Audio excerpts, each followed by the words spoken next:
বাংলা সাহিত্যের পরম্পরা নিয়ে নতুন করে কোনো কিছু বলার নেই। বিশেষ করে আমরা যারা বাঙালি, আমাদের কাছে বাংলা সাহিত্যের পরম্পরা মানে এক অন্যরকম, এক অন্য অনুভব, এক অনন্য অনুভূতি। বাংলা সাহিত্যের যে বিভিন্ন ধারা, গল্প, উপন্যাস, কবিতা, পদ্য, ছড়া, আরো কত কি, কিন্তু কিন্তু যখন ননসেন্স ছড়ার কথা যখন আসে, তখন এক কথাতে আমরা সমস্ত বাঙালিরাই যে ব্যক্তিত্ব কাছে নতজানু হই আমাদের সেই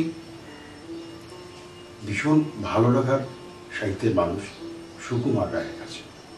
সুকুমার রায় খুব বেশি দিন লিখতে পারেননি, কিন্তু তার সময়কালে, তার জীবনের সময়কালে তার লেখা, তার ভাবনা বাংলা সাহিত্যে চিরকালের একটা ভাবনার স্তর হিসেবে আমাদের কাছে পৌঁছেছে। যদিও তার আগে অনেক ব্যঙ্গাত্মক লেখা, অনেক ভাবনা চিন্তা, এই সমস্তগুলো হয়েছে বটে। আপনারা শুনে খুব আশ্চর্য হবেন এবং আশ্চর্য থেকেও বড় কথা আনন্দিত হবেন।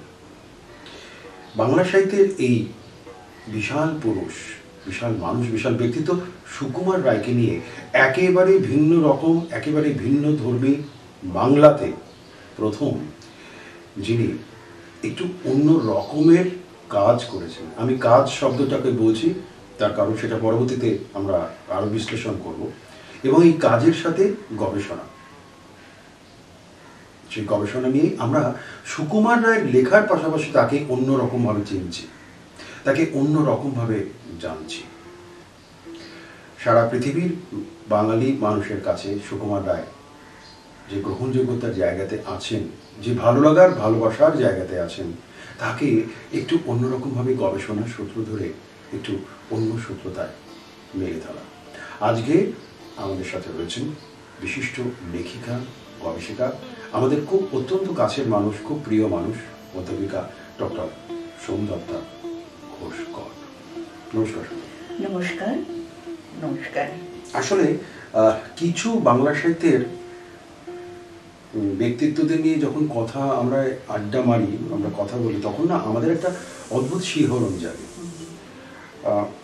আমরা তো রবীন্দ্রনাথের দেশের মানুষ, রবীন্দ্রনাথের ভাষার মানুষ, আপনিও সেই ভাষায় কথা বলেন, আমিও সেই ভাষাতে কথা বলি। সুকুমার রায় যে জীবন, সুকুমার রায় যে লেখা, যে লেখার সাথে আমরা প্রত্যেকটা ক্ষেত্রেই জীবনের এই হাস্যরসের একটা সূত্রতায় বেঁধে ফেলতে পারি। আমি কথার সূত্রতে প্রথমে বলেছিলাম আপনি একটা কাজ করেছেন গবেষণার পাশে। এই কাজটা নিয়ে কিন্তু আমার প্রথম আপনার কাছে একটা প্রশ্ন, সত্যি তো আপনার গবেষণার সূত্র ধরে যে অন্যভাবে সুকুমার রায়কে খুঁড়ে বের করা, সেটা কেন? আচ্ছা, আপনার এই প্রশ্নের উত্তরটা দেবার আগে আমি দুজন ব্যক্তির মতামত বা মতবাদ বলতে পারেন, আমি বলে দিই, সেটা সূত্র ধরেই আমার এই উত্তরটা আমি বলবো। প্রথমজন হচ্ছেন লীলা মজুমদার, আমরা যাকে শ্রেষ্ঠ শিশু সাহিত্যিক হিসেবেই জানি। আরো অনেক ধরনের লেখাই লিখেছেন, কিন্তু শিশু সাহিত্যিকের জেনারে তাকে বিভক্ত রেখে দেওয়া হয়েছে, বিভি করে রাখা হয়েছে। তিনি বলেছিলেন, যখন সত্যজিৎ রায়কে নিয়ে ভীষণ মাতামাতি চলছে, তখন তিনি একটা কথা বলেছিলেন, যে কথাটাকে আমি একটু অন্যভাবেই বলি, যে এই সত্যজিৎ রায়ের পিতা যদি সুকুমার রায় না হতেন, তাহলে হয়তো আমরা সত্যজিৎ রায়কে পেতাম না, বলেছিলেন। আর একজনের ব্যক্তি, আপনারা তার সবাই নাম জানেন, কবির সুমন। বছর কয়েক আগে এই সময় রবিবাসরীয় একটি পত্রিকাতে, রবিবারওয়ারিতে সুকুমার রায় সংখ্যা একটি বেরিয়েছিল। তা সেখানে আমাকে এখনো ভাবায় সুকুমার রায় একটা কথা তিনি বলেছিলেন, যে সুকুমার রায়ের একটা বিরাট বড় নাম, একটা প্রাউড মাইনরিটি, একজন গর্বিত সংখ্যালঘু, এবং তাকে বোঝার জন্য একটা বিশেষ দক্ষতার প্রয়োজন হয়। তিনি যে কাজটা করেন সেটার জন্য অনেক আরো দূরদর্শী হওয়া দরকার। এই যে সংখ্যালঘু বলছেন, সংখ্যালঘু, এইটা কোথাও একটা আমাকে নাড়া দিয়েছে, সেটা ছোটবেলা থেকেই আমায় নাড়া দিয়েছে। যে সুকুমার রায় আমি যখন ছোটবেলায় পড়েছি তখন একরকম ভাবে আমি দেখেছি, একভাবে বুঝেছি, এই যে চরিত্রগুলোর সঙ্গে একভাবে আত্মীয়তা অনুভব করেছি। কিন্তু যখন বড় হয়েছি, যখন নতুন ভাবে আবার সুকুমার সাহিত্যগুলো নিয়ে আমি বলতে পারেন নিজের ভালো লাগার কারণে বা কাজের কারণে যখন পড়তে লাগলাম, তখন ভাবলাম যে এগুলোর মধ্যে তো আর একটা করে দ্বিতীয় স্তর রয়েছে। এই যে দুটো স্তর একটা একসঙ্গে কাজ করে যাচ্ছে, এটা কিন্তু আমরা ভাবিনি। এই যে আপনি শুরুতে বললেন যে রবীন্দ্রনাথ ঠাকুর, এরকম কতজন কবিকে আমরা চিহ্নিত করে রেখেছি, আমরা সেই তাদের নিয়ে চর্চা করি, তাদেরকে সিলেবাসে রাখি দীর্ঘ সময় ধরে। সুকুমার রায়কে কোথাও ওই যে সংখ্যালঘু বলে একটা শিশু সাহিত্যের একটা কোণার মধ্যে আমরা তাকে রেখি। এই জায়গাটা আমি একটু শুধু তো আমি সুকুমার রায়কে শিশু সাহিত্যিক হিসেবে কেন বলবো, তার কারণ একেবারে হয়তো কথাটা বিতর্কিত হতে পারে, তিনি তো শুধু শিশু সাহিত্যিক নন। তার কারণ আমরা যারা বড়, আমরা কি সুকুমার রায় পড়ি না? আমরা কি সুকুমার রায় পড়ার, যদি অন্যভাবে যদি আসি, একেবারে আমি একটা শব্দকে ব্যবহার করছি, উদ্ভট রস। কেমন এই উদ্ভট রস শব্দটাকে যদি আমি ব্যবহার করি, যেখানে সুকুমার রায় তার লেখার ভেতরে এবং অন্তমিল ছন্দের ভেতরেও কিন্তু তিনি এইভাবে এগোচ্ছেন। কিন্তু আপনাকে এটাও ভাবতে হবে, তার আগে কিন্তু ত্রৈলোক্যনাথ, ভবানীচরণ বাবু এরাও কিন্তু অনেক উদ্ভট রস নিয়ে কাজ করেছেন। তাহলে সেক্ষেত্রে ব্যতিক্রম সুকুমার রায় কেন বলেন? সুকুমার রায়ের ব্যতিক্রমিতের ওইখানেই তো যে উনি করেছিলেন ত্রৈলোক্যনাথ বা পরশুরাম, রাজশেখর বসু এনারাও কাজ করে গেছেন নানাভাবে ওই ব্যঙ্গাত্মক বা ননসেন্স, যেটাকে আপনি শুরুতে বললেন, যেটা সুকুমার রায় বলেছিলেন খেয়াল রস, ঠিক আছে? তা ওগুলো ওনারা লিখেছিলেন, কিন্তু ওনারা যেটা লিখেছিলেন সেগুলো পড়ে দেখেছি খুব সচেতন ভাবে শব্দ নির্বাচন করে উনি ওই হাস্যরসটা তৈরি করতে চেয়েছেন। মানে আমাদের অযাচিত যে ভেতর থেকে পড়ে যখন আমরা কাতুকুতু গুঁড়ো করি, এর জন্য আমাদের কোনো শব্দ চয়ন করতে হয় না। আমাদের সুকুমার রায় এটাও তো আপনি মানে একদম পুরো গবেষক হিসেবে আপনি সেটা ভাবেন যে শব্দ চয়নের ক্ষেত্রে সুকুমার রায় কিন্তু একটা অদ্ভুত বৈশিষ্ট্য, যে বৈশিষ্ট্যটার ক্ষেত্র হচ্ছে যেটা বাকিতে নেই। অর্থাৎ বাকিরা কিন্তু সাধারণ শব্দকে ব্যবহার করছে, সুকুমার রায় কিন্তু শব্দকে ভেঙে সন্ধি করে বা অনেক ক্ষেত্রে সংস্কার এটা অন্যরকম ভাবে, তারাও পরশুরামও কিছু কিছু উদ্ভট শব্দ তৈরি করেছেন। কিন্তু বা রবীন্দ্রনাথ ঠাকুর, যাকে নিয়ে আমরা এত কথা বলি, উনি যখন একটু উদ্ভট রসের ওপর সে এইসব লেখাগুলো লিখছেন, সেখানে আমরা পড়তে গিয়ে আমরা পড়ছি, কিন্তু কোথাও আটকে যাচ্ছে। উদ্ভট শব্দটাই যেন আমাদের মাথাতে কাজ করছে। হাস্যরস, অনাবিল হাস্যরস যেটাকে আমরা বলি, এটা কোথাও একটা পাচ্ছি না। কিন্তু যখন সুকুমার রায়ের কবিতাগুলো পড়ি, বা ধরুন হজবরল তো একটা অন্য মাত্রার একটা লেখা, অন্য শ্রেণীর, আর সেটাকে তো একদম অন্যভাবে বলা যায়, দুজন ভাবে দেখে। সেগুলো যখন পড়ছি, তখন ছোটরা ছোটদের মতো হেসে উঠছে, আর বড়রা ভাবছে যে এটা কি লিখেছেন উনি। যেমন বাবুরাম সাপুড়েতে ২১শে আইনের কথা তো আমরা মানে বলতেই পারি যে একটা অন্যতম একটা কালোত্তীর্ণ একটা কবিতা, যে ২১শে আইনটা সর্বকালে এটা প্রযোজ্য। আমরা কোনো কিছু বলতেই তো শিব ঠাকুরের আপন দেশে আমরা বলে দিয়ে আইন কানুন সর্বনেশে, এই কথাটা বলে দিয়েই বোধহয় আমরা কথা বলি। এবং হ্যাঁ, আরেকটা বলার আছে যে সুকুমার রায়ের এই যে কথাগুলো কখন আমাদের জীবনের প্রতিটা ক্ষেত্রে চলে এসেছে আমরা নিজেরাও জানি না। এই জায়গাটা কিন্তু একটা খুব বড় অংশ। যে কোনো সৃজনশীল মানুষ বা যে কোনো লেখক, তিনি যখন তার লেখার সৃষ্টিটার দিকে যখন তিনি যান, যখন তিনি তার নিজের কাজের সূত্র ধরে যখন তিনি যান, তখন সেটা তো শুধু লেখা থাকে না, তার সাথে একটা সামাজিক দায়বদ্ধতা যেরকম থাকে, তেমনি সমাজের একটা দর্পণও পড়ে। আমরা সুকুমার রায় নিয়ে কথা বলবো এবং এই আলোচনা করব, আড্ডা মারবো এবং আবোল তাবোল বলবো না, প্রিয় দর্শক, এটা তো হতেই পারে না, এটা একটা অপরাধী মনে হবে। আবোল তাবোল নিয়ে কিন্তু একটা বিশাল বড় কাজ উনি করেছেন।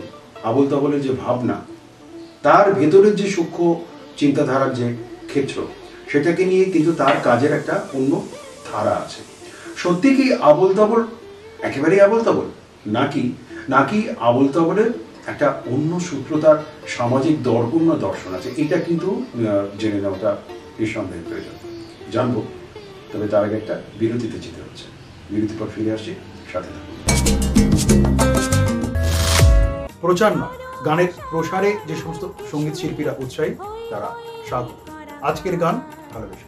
যোগাযোগ করুন 8910397630। আজকের গান ভালোবেসে গান। আজকের গান, আজকের গান, ভালোবেসে গান। বিরতির পর ফিরে এলাম। আজকে আমাদের অতিথি বিশিষ্ট লেখিকা গবেষিকা ডক্টর সৌমিত্রা ঘোষকর। যেটা বিরতির আগে কথা হচ্ছিল আমাদের, এর আগেও আপনার সাথে একটা বিভিন্ন আলোচনাতে এসছে। সুকুমার রায় মানে আমাদের আবল তাবলটা বলতেই হবে। এখন আমার হয়তো একজন পাঠক হিসেবে, প্রিয় দর্শক আমার দৃষ্টতা নেবেন না, আমার পাঠক হিসেবে আমার একটা কৌতূহল, এই যে আবল তাবল, আমি যে বললাম প্রথমেই যে ননসেন্স ছড়ার ক্ষেত্রে সুকুমার রায়, মানে যেটা বলতে গেলে সুকুমার রায়কে বলতে হবে। তো এই আবল তাবল নামটার ক্ষেত্রে যখনই একজন পাঠক, যিনি হয়তো সুকুমার রায়কে আগে জানেন না, যিনি সুকুমার রায়কে আগে পড়েননি, যিনি বাঙালি নন, তিনি যখন বইটা হাতে পাচ্ছেন তখন তার বইয়ের, আমরা তো বইয়ের শিরোনামটাই আগে দেখি, এই যে আবল তাবল দেখছেন, এই নামকরণের ক্ষেত্রে যে সচেতনতার যে বোধ, যে ভাবনা, এইটা কিভাবে কাজ করে, যে আপনার গবেষণার ক্ষেত্রে কিভাবে কাজ করে, এটাকে আপনি কিভাবে এই বিশ্লেষণের দিকটাকে কিভাবে করবেন? আবল তাবল যে বইটার কথা আপনি উল্লেখ করলেন, অত্যন্ত উল্লেখযোগ্য একটি গ্রন্থ। এটার আপনি নিশ্চয়ই পড়েছেন, সবাই পড়েছে। আবল তাবলের সূচনাতেই সুকুমার রায় একটি কৈফিয়ত দিয়েছিলেন যে ইহা খেয়াল রসের বই, এবং সম্ভবত এরকমটাই লিখেছিলেন যে সেই রস বোঝার যার ক্ষমতা নেই, তিনি সেই রসটা এই বই থেকে উপলব্ধি পাবেন না বা উপলব্ধি করতে পারবেন না। ঠিক এই কথা বলতে পারেন, এটা কৈফিয়ত, অর্থাৎ তিনি নিজের মতো করে সেই সময়কালকে, সেই সময়কার তার জানা পৃথিবীটাকে, চারপাশে যেটা দেখছেন সেই দেখাটাকে তার মতো করে উল্টো চশমার ভিতর দিয়ে জানা রূপটাকে অচেনাভাবে দেখাবার চেষ্টা করলেন। আর কি করলেন না, সেই প্রেক্ষিতটাকে একটা ছোট এবং বড় এই সমস্ত সীমারেখাটা ভাগ করে, মানে পুরো ভেঙে দিলেন। কিন্তু ভেঙে দিয়ে, আমি বলছি ভেঙে দিয়ে তিনি একটা নির্মাণ করলেন একটা খেয়াল রস, যেটাকে উনি বললেন ননসেন্স ওয়ার্ডস বা যেটা, সেটাকে উনি খেয়াল রস নাম দিলেন। যদি আপনারা সচেতনভাবে দেখেন, আবল তাবলের প্রথম যে ছবিটা, শুরুটা, আইরে তবে ভুলের হবে অসম্ভবে ছন্দেতে, দেখুন আবল তাবল যদি একটু যদি লক্ষ্য করেন, ওটা খুব বেঁকে আছে, সোজাভাবে কিন্তু নেই। আর কাদের মধ্যে যখন সোজাভাবে দেখছি না আমরা কিন্তু অন্যভাবে দেখছি, তির্যকভাবে দেখছি পৃথিবীটাকে। ওটা একটা তরুণ, আমরা ঢুকবো একটা জগতের মধ্যে, প্রবেশ করছে কারা, দেখবেন একটা ছোট বাচ্চা আছে, দুজন বড় আছে, আর একটা খুব সাধারণ মানুষ। অর্থাৎ এরা চরিত্র, এদেরকে নিয়েই দেখবেন আপনার মানুষগুলি খুব সাধারণ, বুড়ো চরিত্রকে নিয়ে যে এত এরম ভাবে বিস্তৃত করা যায় না। এই চরিত্রগুলো এখানে কারা রয়েছে, তার এই জগৎটা কারা ঢুকছে, ছোটরা ঢুকছে, বড়রা ঢুকছে, এবং এই সাধারণ মানুষগুলোকে নিয়ে চলে যাওয়া যাক একটা নতুন পৃথিবীতে। নিয়ে খিচুড়ি দিয়ে শুরু হলো সেই জগৎ। খিচুড়ি দিয়ে তো একটা সেই জোর কলম শব্দ দিয়ে তিনি তো একটা তৈরি করলেন। এইভাবে সন্দেশ পত্রিকাতে তিনি যেগুলো কবিতাগুলো তখন বেরিয়েছিল, বার করেছিলেন সম্পাদক রূপে, তখন কিন্তু প্রত্যেকটা নামই ছিল আবল তাবল। পরবর্তীকালে সেগুলো এক একটা করে নাম দিয়েছেন, এবং একটার পর এক একটা চরিত্র বলতে পারেন, এক একটা সেই সময়কার রাজনৈতিক দিক, সেই সময়কার সামাজিক দিক, এগুলো প্রেক্ষিত তুলতে তুলতে সাধারণ মানুষদের কথা, রাজাদের কথা, একটা সাধারণ রাজারা যারা তারা ফটোপ্রেমীদের আমসত্ব ভাজাভাজি কেউ ভাবতে পারে না এরকম। তো এইভাবে করতে করতে শেষ কবিতাটা দেখুন, সেটাও আবল তাবল। সেটাই আমরা কি দেখতে পাচ্ছি, একটা বড় গোলাকার বস্তু, একটা পৃথিবী, একজন বয়স্ক মানুষ বসে আছেন, জ্ঞানী ব্যক্তি এদিকে, আর দূরে একজন বাঁশি বাজাচ্ছে। অর্থাৎ আমরা জানি যে এই যে ঘনিয়ে এলো ঘুমের ঘোর, গানের পালার সঙ্গম, এবং এটার পরে লেখার মৃত্যুটা ঘটেছিল। সেই সময় যে জগৎটা দিয়ে ঢোকালেন, বলতে পারেন ওটা হচ্ছে প্রবেশ, মানে ওখান থেকে বেরিয়ে এলো এই সব। এবং সেটা জ্ঞানীটা কি, সেটা হচ্ছে যারা আমরা বুঝি, আমরা কিভাবে, এটা একটা পৃথিবী, আমরা একভাবে পৃথিবীটা দেখছি, আর ওই যে ছোট বাচ্চাটা সে নিজের মনে বাঁশি বাজিয়ে যাচ্ছে, সে একটা নতুন ভাবে, নতুন সুরে, নতুন জগতের মধ্যে সে ঘুরে এসে সেখান থেকে সে চলে যাচ্ছে, আর জ্ঞানী ব্যক্তি সেখানে দেখছে। এই যে দুটো মানুষ, এইভাবে একটা উনি কোটের একটা জগতের সঙ্গে এই এই এই বৃত্তটার ভিতরে বৃত্তটাকে তিনি এইখানে আমার আরেকটা কথা, সেটা হলো যে ধরুন আমরা পরবর্তী পর্যায়ে বা তার আগের পর্যায়ের ক্ষেত্রে বহু হাস্যরসাত্মক রচনা লেখা, বিশেষ করে রচনার ক্ষেত্রে গল্পের ক্ষেত্রে আমরা একটা নায়ককে খুঁজে পাচ্ছি। অর্থাৎ কিনা আমরা নারায়ণ গঙ্গোপাধ্যায় যখন পড়ছি তখন ভাবছি টেনিদা, আমরা প্রেমেন্দ্র মিত্র যখন ভাবছি তখন ভাবছি ঘনাদা। কিন্তু সুকুমার রায়ের ক্ষেত্রে কিন্তু এই একটা ব্যতিক্রমী একটা ব্যাপার হলো, অর্থাৎ কিনা সুকুমার রায় হিউমার একটা হলিস্টিক অ্যাপ্রোচ। সুকুমার রায় পড়ে আমরা ভীষণ রকমভাবে হাসছি, নিজের মতন করে হাসছি, অনেক ক্ষেত্রে সেই হাসার পর সেটাকে আমরা অন্যের ভেতরে জারিত করছি। কিন্তু সুকুমার রায় মানে কিন্তু এরকম নয় কোনো একটি নির্দিষ্ট চরিত্র, কোনো একটি নির্দিষ্ট ক্যারেক্টার। এইটাকে উনি সচেতনভাবে করেছিলেন বলে আপনার মনে হয়? আর সম্ভবত, কারণ সুকুমার রায় বলতে গেলে তো একটু উপেন্দ্র কিশোর রায়চৌধুরীর কথা আমাদের বলতেই হবে। টুনটুনির গল্প তো আসবেই। টুনটুনির গল্পে তো শুধু টুনটুনি তো চরিত্র নয়, কারা চরিত্র টুনটুনির গল্পে? টুনটুনির বইয়ের গল্পগুলো হচ্ছে ছোট টুনটুনি, কে জিতছে কারা? সাধারণ একজন টুনটুনি, রাজার এত প্রতাপ, একটা সাধারণ টুনটুনির কাছে সে হেরে যাচ্ছে। কারা? এই যে ছোট ছোট দিকগুলো দেখিয়েছেন। পান্তা বুড়ি, বুড়ি চরিত্রগুলোকে কতজন না হেনস্থা করছে, কিন্তু বুড়িগুলোকে উনি জিতিয়ে দিয়েছে বুদ্ধিমত্তার জোরে। এই যে সাধারণ যে চরিত্রগুলো আমাদের আশেপাশে গ্রাম বাংলায় ছড়িয়েছিল, উনি তো গ্রাম বাংলার মুখে মুখে ছড়াগুলোকে নিয়ে করেছিলেন, বলতে পারেন সেটারই একটা পরিবর্তিত রূপ। এবং শিশুদের থেকে আরেকটু কিশোরদের জন্য কিশোরী, যদিও অনেকেই এটা বলে যে এদের লেখায় নারী চরিত্র বড় কম, নারীরা মানে বুড়ি হয় বা কি হয়, সেটা একটা ব্যাপার আছে, এটা বলা হয়। এনিওয়ে, তো সেইখানে দেখছি কি সুকুমার রায়ের চরিত্রগুলো কিন্তু ওই জন্য কোনো স্পেসিফিক ক্যারেক্টারে উনি বিশ্বাসী ছিলেন না, নানা চরিত্র, কিন্তু এই চরিত্রগুলোই একান্তভাবে জীবন্ত। কুমড়ো পটাশ ও নিজেই একটা চরিত্র হয়ে উঠেছে, ও নিজস্বতাটাই এত, যেখানে বলা হয় সেই সময় জাপানি যুদ্ধ হয়েছিল, তার সঙ্গে আমরা ভাবনাটা ধরে কুমড়ো পটাশ, হুকোমুকো হ্যাংলা, ট্যাঁশ গরু, এরা চরিত্রগুলো কারা না এই সময়কালে যে মানুষগুলোকে দেখেছে না চারপাশে, কিছু কিছু যারা ইঙ্গবঙ্গ সমাজের যারা প্রতিনিধি, তাদের একটা বলতে পারেন একটা, যেটা বঙ্কিমচন্দ্র চট্টোপাধ্যায় পরাণ মণ্ডল বলে একটা লিখেছিলেন, পলিগ্রামস্থ প্রজাতি দুর্বস্থা করেন, ওটা প্রতিনিধি চরিত্র। এরা এক একটা উনি প্রতিনিধি চরিত্র রূপে এদেরকে কোথাও এই শব্দের কথা যখন এলো তখন আমি অবশ্যই আপনাকে যেটা বলতে চাই সেটা হলো শব্দ শ্লেষ। এই শব্দটাকেই আমি আবার ব্যবহার করছি, PUN, পান পান। তো এইটা কিন্তু এই শব্দশ্লেষ খুব সাংঘাতিক, শব্দশ্লেষ তৈরি করাটা কিন্তু খুব কঠিন ব্যাপার।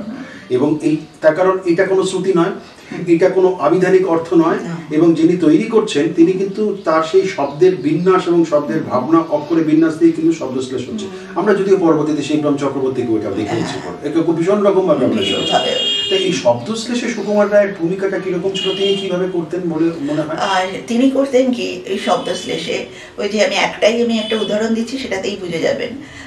সেটা হচ্ছে ওই যে শব্দ কল্পদ্রুম, যে ঠাস ঠাস দ্রুমদ্রাম শুনে লাগে খটকা, ফুল ফোটে তাই বলো আমি ভাবি পটকা। আমরা এই যে ফুল ফোটা বলছি, এই যে ফোটা কথাটাকে আমরা তো ব্যবহার করেছি, ফুল ফুটছে, কিন্তু এই ফোটাটাকে উনি তখন তৈরি করলেন কি ওই পটকা ফোটার সঙ্গে তিনি তুলনা করলেন।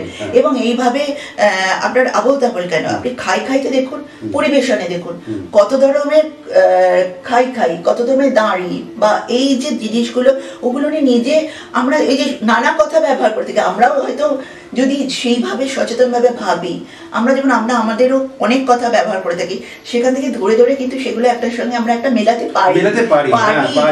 দেখবেন অনেক সময় দেখবেন মিলে যায়, কিন্তু উনি এটাকে সচেতনভাবে আমাদের কাছে দেখিয়ে দিয়েছেন যে এইটা কিন্তু মানে বিশ্ব সাহিত্যে এটা একটা। সেই জন্য কি শঙ্খ ঘোষ বলছেন যে সুকুমার রায় যে উদ্ভট রস ভাবছেন তা নয়, তার ভেতরে একটা সুরারিয়ালিজম। এক্স্যাক্টলি, তার মধ্যে এই সুরারিয়ালিজম বা জীবনানন্দ দাশও বারবার বলেছেন যে একটা অন্য পৃথিবীর কথা, একটা অন্য অচেনা পৃথিবীর কথা বলেছেন। কিন্তু এই বাস্তব মানে গ্রাউন্ড রুল যেটাকে বলা হচ্ছে, গ্রাউন্ড রুলটাকে অস্বীকার না করে, মানে ওনার মধ্যে এতটাই সেন্স ছিল যে তিনি এইভাবে ননসেন্সটাকে সেন্সের সঙ্গে মিলিয়ে দেখেছেন। শব্দকল্প ধ্রুবের সাথে চলচ্চিত্র চঞ্চরী কিভাবে একটা মোটামুটি তুলনা করতে পারেন? চলচ্চিত্র চঞ্চরী, শব্দকল্পদ্রুম, সত্যি কথা বলতে কি এগুলো পুরো সিরিয়াস, একদম একদম। এটা আবার অন্যদের জন্য লেখা, মানে এটা পুরোপুরি বড়দের।